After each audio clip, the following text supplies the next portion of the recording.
욥기 15장부터 이제 두 번째 논쟁이 시작되고 있는데요. 엘리바스의 이야기를 다시 듣게 됩니다. 1절부터 16절까지의 이야기는 이번 주 수요일 날 따로 설교를 할 예정이기 때문에 엘리바스가 어떤 사람인지 그리고 16절까지 어떤 이야기를 하고 있는지는 제가 수요일 날 요약을 해드리는 것으로 하고요. 수요 설교 때 할 예정입니다. 17절부터 35절까지를 들어서 엘리바스가 계속해서 욥이 악인인 이유에 대해서 이야기를 하는데요. 그 부분에 대해서 제가 세 가지만 묵상거리를 나누도록 하겠습니다. 첫 번째로는 17절입니다. 내가 너에게 보이리니 그리고 내가 본 것을 설명하리라 라고 이야기되어 있는데요.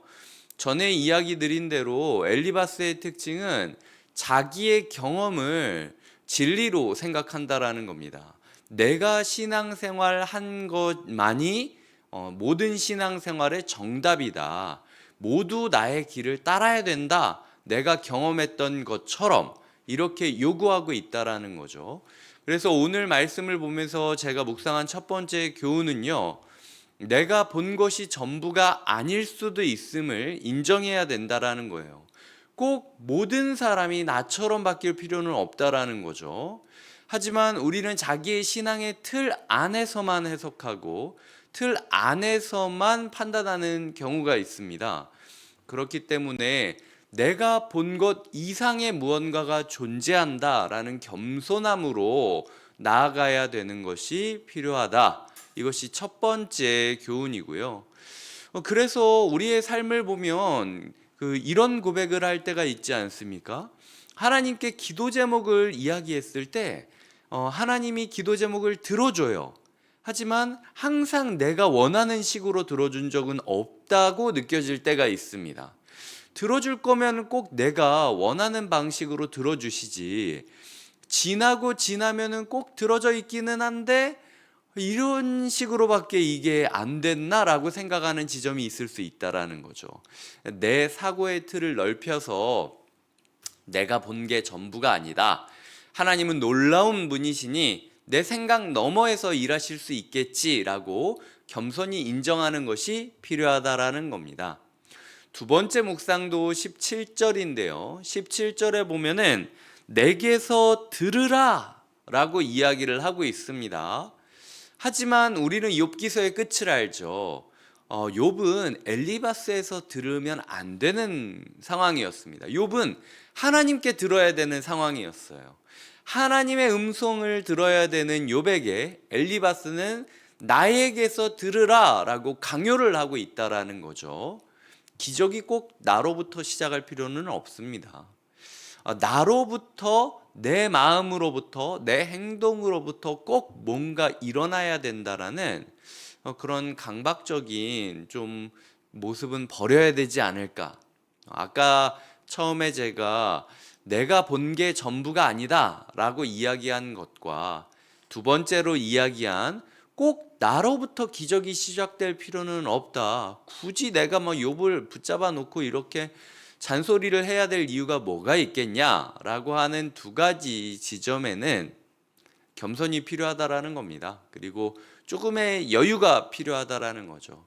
고통 속에 너무 깊이 들어가서 지금 내가 수술을 안 해주면 죽을 것처럼 여기는 게 아니라 내가 이거 수술할 자신이 없으면 의사한테 맡겨야죠. 그 부모라고 해서 사랑한다고 해서 그 상처를 헤집을 필요가 뭐가 있겠습니까?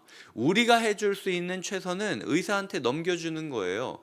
나로부터 내가 부모기 때문에 내가 욥의 가장 친한 친구이기 때문에 내가 나이가 많기 때문에 꼭 나로부터 일어나는 것이 아니라 나는 오히려 수술 때에 이 환자를 맡기는 보호자일 수 있다라는 마음으로 의사이신 예수 그리스도 하나님께 우리의 문제를 맡겨놓는 것이 필요하다라는 것이죠.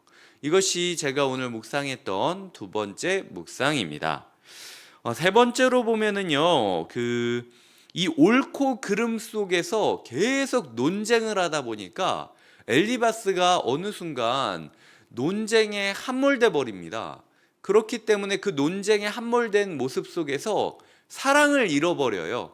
굉장히 잔인해지는 모습을 그리고 있습니다. 엘리바스가 돌려 말하는 게 도사입니다. 이 욥의 친구들의 특징들을 볼 수 있는데, 엘리바스는 나이가 많기 때문에 약간 비유적으로 말하고 돌려 말하는데 도사라고 생각할 수 있어요. 그런데 그렇게 돌려 말하는 게 오히려 너무 가혹하다라는 거죠.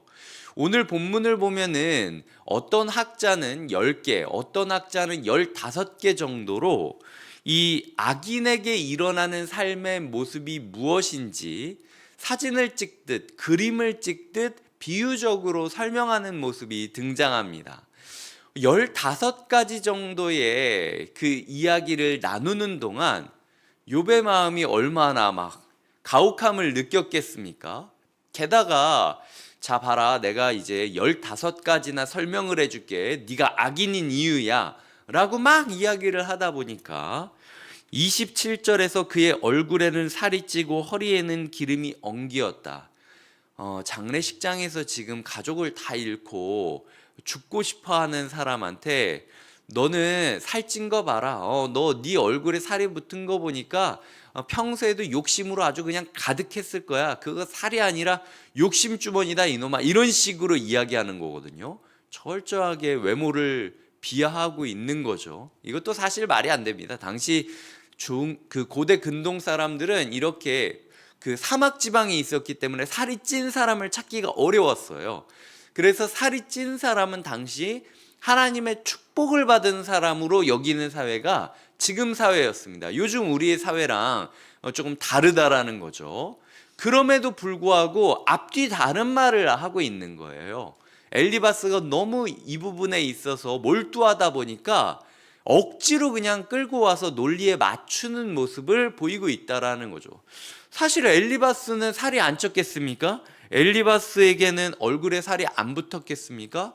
엘리바스도 몰라요. 왜냐하면 욥의 친구라 비슷한 그 수준을 가지고 있었던 사람이었기 때문에 엘리바스도 뭐 그 당시 요즘처럼 막 헬스를 하고 뭐 이렇게 하지는 않았을 거란 말이죠. 논리적으로 말이 안 되는데도 불구하고 이 논리 싸움을 한답시고 계속 얘기를 하다 보니까 어느 순간 외모를 비하하고 곡해하고 있는 잘못된 모습을 그리고 있다라는 겁니다. 그리고 34절 35절을 보면은 지금 자녀를 잃은 사람한테는 이런 말을 하면 안 되죠. 경건하지 못한 무리는 자식을 낳지 못할 것이며, 그 욥이 지금 자식을 못 낳아서 이런 겁니까? 아니에요. 말이 안 되는 겁니다. 낳았는데 없어졌기 때문에 아파하고 있는데 말도 안 되는 논리를 들어서 지금 어디서 주워 들었는데 경건하지 않으면 아이를 못 낳는다더라 라는 카더라식의 이야기를 하면서 욥의 상황과는 맞지 않은 논리를 끌어오고 있다라는 거죠. 마지막에는 재난을 잉태하고 죄악을 낳으며 속임을 준비한다. 이게 다 임신 출산과 관련된 단어들이거든요. 결국에는 15가지의 근거를 댄답시고 이 여기저기에서 자기 생각을 총동원해서 논리를 끌어오다 보니까 어느 순간 자기도 무슨 말 하는지도 모르는 채 너무 잔인한 얘기를 하고 있는 엘리바스의 모습을 보고 있다라는 겁니다. 엘리바스의 모습에는, 엘리바스의 입에는 비유로 가득 찬 말이 가득했지만 그럼에도 불구하고 그의 마음은 점점 증오와 혐오로 얼룩지고 있음을 우리는 깨닫게 된다라는 거죠. 다시 한번 말씀을 요약하겠습니다. 우리의 삶에 내가 본 것이 전부가 아니다라는 마음을 가지고 있어야 때로는 상황을 직시하고 현명하게 대처할 수 있다. 두 번째로는 모든 기적이 꼭, 모든 변화가 꼭 나로부터 시작된다라는 욕심을 버려야 오히려 하나님의 일이 시작될 수 있다. 때로는 내 가족, 내 사람, 내 일, 내가 아니면 안 될 것 같다라는 조바심에 서두르다가 오히려 일을 망칠 수도 있어요. 하나님께 내어드리면서 기다리면서 하나님께 의탁하면서 지켜보는 게 우리에게도 필요할 수도 있다라는 이야기를 드렸습니다. 이러한 겸손을 계속 유지하면서 우리가 갖춰야 될 덕목이 무엇인가? 논리가 아니라 사랑이다.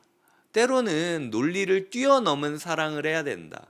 내 머릿속에는 15가지의 정죄거리가 있지만 그럼에도 불구하고 이게 저 사람을 100% 설명하는 게 아닐 수도 있다라는 사실을 기억하면서 논리보다는 사랑을 앞세우는 것이 어쩌면 엘리바스에게 더 필요한 삶의 모습이었다라는 거죠. 또 엘리바스가 이거 부채질을 시작해가지고 두 번째 논쟁이 시작되고 있는 거지 않습니까? 하나님도 피곤하고 욥도 지치고 읽는 우리도 힘듭니다. 여기서 엘리바스가 형이니까 동생들 다독시켜주면서 야, 우리 같이 기도하자. 그리고 욥의 말이 맞을 수도 있잖아. 우리가 한번 하나님한테 함께 울면서 욥을 위해 중보하며 나가자라고 했다면 바로 그냥 42장으로 넘어가는 겁니다. 우리의 말이 오히려 상황을 망칠 수도 있다는 사실을 기억하며 오늘 제가 이야기 드린 3가지 교훈을 마음에 품고 살아가시는 하루 되시길 주님의 이름으로 축복드립니다. 기도하시겠습니다. 하나님 아버지, 내가 본 것이 전부가 아니다. 꼭 나로부터 변화가 시작돼야 될 필요는 없다. 내가 논리적으로 싸워 이긴다라고 저 사람이 변하는 것이 아니라 때로는 논리를 초월한 사랑을 부어주어야만 된다. 내가 논리라고 생각하는 것이 사실은 억지로 꿰어 맞추는 걸 수도 있다 라는 사실을 마음에 담으며 한 주를 시작하려고 합니다. 하나님, 이런 교훈들을 어겼을 때, 놓쳤을 때 또 다른 논쟁이 시작되고 모두가 피곤해지듯 말씀을 놓쳐 한 주간 우리의 삶이 하나님도 피곤하고 예수님도 피곤하고 나도 피곤하고 상대도 피곤한 그런 슬픔의 굴레로 떨어지지 않게 하여 주시옵소서. 예수님의 이름으로 기도드립니다. 아멘.